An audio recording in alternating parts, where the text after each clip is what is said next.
Welcome back, everyone. Why did Hamas attack Israel, again, on October 7th? The obvious general answer is that Hamas is an Iranian proxy, and they, as well as numerous other offshoots of Islamic terrorists in the region, are dedicated to the destruction of Israel. While many Westerners, whose idiocy I've exposed and ridiculed many times, make this situation conform to an ideology created in their own image and likeness, the reality is that Hamas is primarily motivated by militant Islamist ideology. Here's some donkey leader from Hamas. Now, I can't let this go without recognizing what appears to be the world's largest prayer callus, which comes from banging his empty head against the prayer rug to make a mark so that everyone else can see how much he prays and how virtuous he is. Take it away, Mufti. You see some people and they've got like a whole, like a camouflage. They've got like a whole, I don't know, like a SWAT team operation going on their forehead, and you're like, what the hell has happened to your forehead? Did you not even sandpaper? Did you get one of those grinding machines and just right? So now people get these kind of burn marks because when they do sajda, they will, like, let's say they'll, instead of doing, they'll go like they'll start over here and then they'll start like rubbing across, burning their forehead. Anyway, let's get to what this donkey actually has to say. إسرائيل دولة لا مقام لها على أرضنا. إحنا الدولة لابد أن نزيلها لأنه بالفعل هي تعتبر كارثة أمنية وعسكرية وسياسية للأمة العربية والإسلامية. يجب أن تنتهي. إنه إسرائيل لازم نأدبها وحنأدبها مرة ثانية وثالثة، ومش هذا حتكون طوفان الأقصى أول مرة، لا حتكون ثانية وثالثة ورابعة، لأنه إحنا لدينا إصرار ولدينا قرار ولدينا إمكانيات. Fundamentally, the existence of Israel is the problem and the solution is destruction. This is simple enough for anyone to understand. But can we narrow down the reason for October 7th more precisely? Some political and military analysts, like John Spencer, have pointed to a plausible explanation. Normalization of relations between Israel and some of its neighbors began with the Abraham Accords. That was in 2020. 1 month before the October 7th attack, numerous reports were emerging that Saudi Arabia had begun to engage in talks with Israel as well. This would obviously be a major step forward for the Accords, but it's a major step backwards for Iran, which hates both countries and wages proxy wars against them. Of course, now it's not just proxies, since an emboldened Iran also attacked Israel directly in the least successful and most embarrassing airstrike in history. All praise to Allah. So it's a straightforward, plausible theory. Iran saw the possible normalization between the Saudis and Israelis and responded with the only thing they know: Islamic terrorism. But now it's no longer theory. I've been keeping up fairly well with what these Hamas and Iranian donkeys have been saying, and to my knowledge, this is the first time a Hamas representative has directly linked October 7th to the normalization of relations with Israel. إذا رجع فينا الزمن إلى 27 نرجع بنعيدها مرة ثانية. ترجع بتعيدوها. هذا كان السؤال. أنا عارف هذا السؤال لأنه هذا السؤال مركزي. لأنه ليش الجواب إنه بنرجع بنعيدها؟ لأنه اللي خلانا نعملها إشي مهم جدا واستراتيجي لا يمكن السكوت عليه. حكيناه كتير. كانت القضية الفلسطينية عم تتصفى على وقع مشروع أمريكي في المنطقة.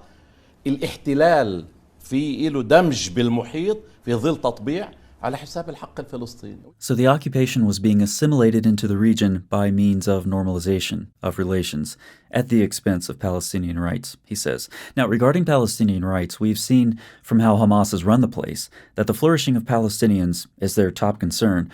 Or perhaps it's their right to be political pawns that he's talking about. Or maybe it's that they have the right to live in poverty while Hamas leaders are worth billions. Perhaps it's the Palestinians' rights to have munitions stored in their hospitals and terror tunnels under their schools. That's what he's talking about. Or maybe it's their right to be human shields. Or maybe talking about Palestinian rights is one of many examples of throwing out the fodder to keep stupid Westerners allied with their cause. But regardless, there it is, thinly veiled in humanitarian concerns. The attack on October 7th was primarily an act of aggression prompted by talks of normalizing relations. In other words, Iran's response to peace talks was terrorism. But that's not all. The swine has more to say, and I'll read it instead of showing you the video, in case looking at that guy makes you as mad as it makes me. Israel saw the resistance in Gaza, and according to our information, they planned to launch a preemptive strike against it so that it would not interfere with these plans of theirs. So that's it, just those two phrases, according to our information and these plans of theirs. I just have to remark on the irony of some idiot from Hamas whose charter is a compendium of every stupid Jewish conspiracy theory on earth at the time of writing, telling anyone what their information is about the plans of the Israelis. Why doubt their information? Well, just to start, according to their information, found in the Quran and Muslim commentators, some Jews were literally turned into apes and pigs. And yes, in case you're wondering, they had tails. There's even a debate in Muslim scholarship about whether or not these humans turned animals could actually reproduce. Yep, that's actually a thing. This particular commentator says they can't. So the Jews you see today aren't literally descendants of apes and pigs, according to him. What a relief. But not everyone agrees with that scholarly opinion. In addition, in the Hadith, Muhammad thought several other animals were transformed Jews: lizards, mice, rats, snakes, who knows? And many imams proclaim this today. Whether they mean it literally or metaphorically, it makes little difference in what it says about the Islam-inspired dehumanizing hatred.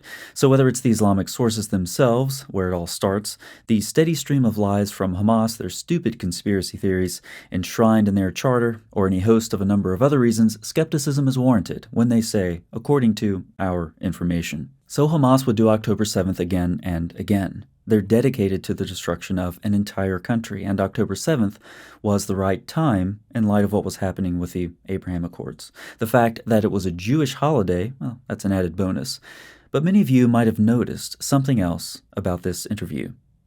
The laugh. نرجع بنعيدها مرة تانية. ترجع بتعيدوها ترجع بتعيدوها ترجع بتعيدوها ترجع بتعيدوها. You probably know some details about what happened on October 7th, those savage acts of brutality that seem beyond imagination, exploring new depths of human depravity. But not only did Islamic terrorists plan these things and do them, they filmed much of it, so they could show their fellow Gazans who showed up in impressive numbers to welcome them and their hostages back home. Words cannot express the degree of sickness in such a pathetic excuse for a human being who speaks of October 7th with laughter. Just a couple seconds of this Hamas donkey talking are so informative, that's why I wanted to share them with you. In such a short time, all the stupid Western narratives of Hamas apologists are shown to be just that, and shown to be so by a spokesman who laughs, muzzle agape, at the rape and murder of innocent people and hopes to do it all again. I think we've uncovered a third reason Hamas attacked Israel. Remember, the first one was more generally they don't want Israel to exist. Simple enough. Second, they want to stop the Abraham Accords from progressing. And third, they laugh at and celebrate rape and murder. In other words, these people are some of the sickest human beings on earth and have completely given themselves over to be used as instruments of evil. Thanks so much for watching. I'll see you next time.